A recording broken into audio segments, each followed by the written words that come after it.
Hi అండి, welcome back my channel veg foodies ఆర్చేవై. వింటర్లో మనం వేడివేడిగా vegetable biryani, paneer butter masala curry చేసి పిల్లలకి లంచ్ బాక్స్లో పెట్టామంటే అసలు వదలకుండా తినేస్తారు కదా.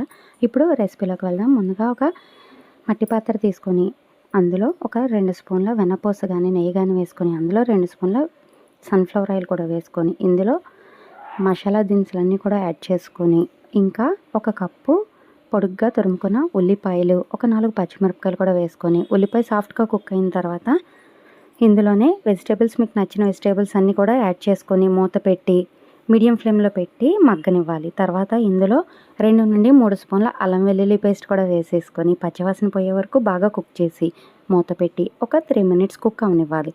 తర్వాత మూత తీసేసి ఇందులో మనం నార్మల్గా ఉప్పు, కారం, మసాలా పౌడర్, ఇంకా ధనియాల పౌడర్, జీలకర్ర పౌడర్ ఇవన్నీ కూడా యాడ్ చేసేసుకొని, తర్వాత ఒకసారి ఉప్పు అది సరిపోయిందో లేదో అడ్జస్ట్ చేసేసుకొని ఇందులోనే మనం బాగా వాటర్తో కడిగేసుకున్న బిర్యానీ రైస్ ఉంటాయి కదా, అవి కూడా వేసేసుకొని మూత పెట్టేయాలి. వాటర్ అన్నది వేయకూడదు. అప్పుడు ఆ రైస్లోకి ఈ మసాలా ఫ్లేవర్ అంతా కూడా పడుతుంది. అప్పుడు టేస్ట్ అన్నది బాగుంటుంది. ఇందులో మిల్ మేకర్ కూడా నానబెట్టి కడిగేసి మొత్తం అంతా పిండేసిన మిల్ మేకర్ కూడా వేసేసుకొని ఈ బిర్యానీ రైస్ ఇవన్నిటికీ కూడా స్పైసెస్ అన్నది బాగా పడుతుంది. ఇప్పుడు ఇందులో మనం సరిపడా వాటర్ వేసుకొని, ఇంకా కొత్తిమీర, ఇంకా పుదీనా, కరివేపాకు ఇవన్నీ వేసేసుకొని వాటర్ వేసేసుకొని హై ఫ్లేమ్లో ఒక పావు గంట, లో ఫ్లేమ్లో ఒక పావు గంట, తర్వాత పావు గంట రెస్ట్లో ఉంచితే రైస్ అన్నది బాగా సన్నగా అవుతుంది. చాలా బాగా కుక్ అవుతుందండి. చాలా సింపుల్గా అయిపోతుంది. మనం వాటర్ వేసుకున్నప్పుడే ఒక స్పూన్ ఇందులో నెయ్యి కూడా వేసుకుంటే మనకి రైస్ అనేది పొడి పొడిలాడుతూ వస్తుంది. ఇప్పుడు ఒక కడాయి తీసుకొని అందులో నేను ఇంట్లోనే పన్నీర్ అన్నది చేసుకున్నానండి. ఈ పన్నీర్ అన్నది చాలామందికి ముక్కలు అయిపోతుంది కుక్ చేసినప్పుడు. అలా అవ్వకుండా ఉండాలంటే మనం పీసెస్ కింద కట్ చేసుకుని ఫస్ట్ బటర్లో కానీ వెన్నపూసలో కానీ నెయ్యిలో కానీ ఒకసారి బాగా కలర్ చేంజ్ అయ్యే వరకు కూడా కుక్ అవనివ్వాలి. ఇలా చేసిన వాటిని వాటర్లో మనం చల్లగా ఉన్న వాటర్లోకి వెంటనే ట్రాన్స్ఫర్ చేసుకుంటే ఇవి అసలు ముక్కలు కిందవు.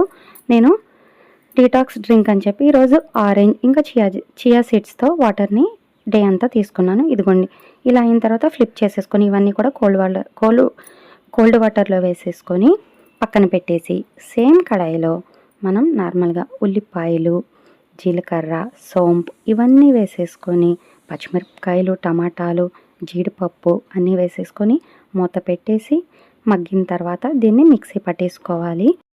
మిక్సీ పట్టుకున్న దాన్ని పక్కన పెట్టి సేమ్ కడాయిలో వెన్నపూస వేసుకొని అందులో మసాలా పౌడర్, కారం, సాల్ట్ ఇవన్నీ వేసేసుకొని ఇది బాగా కుక్ అయిన తర్వాత ఈ పేస్ట్ కూడా వేసేసుకొని ఆయిల్ సపరేట్ అయ్యే వరకు కూడా కుక్ అవనిచ్చి, తర్వాత ఇందులో మనం ఆ మిక్సీ జార్లోనే వాటర్ వేసుకొని ఆ వాటర్ని కూడా ఇందులో వేసేసి ఇప్పుడు మనం పన్నీర్ని ఆ చల్ల వాటర్తో పాటు వేసేసుకొని మూత పెట్టేసి ఆయిల్ సపరేట్ అయ్యే వరకు కూడా కుక్ అవనిచ్చి దించేయడమే. నచ్చితే ఫ్రెష్ క్రీమ్ అన్నది పైన యాడ్ చేసుకోవచ్చు.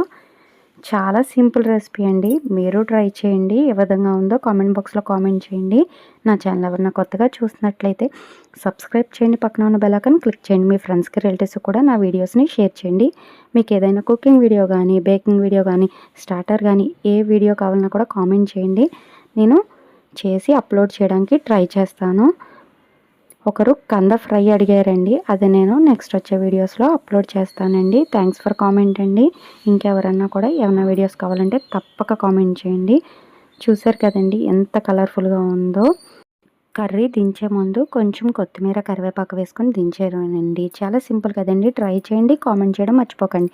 Thanks for watching friends. Bye bye.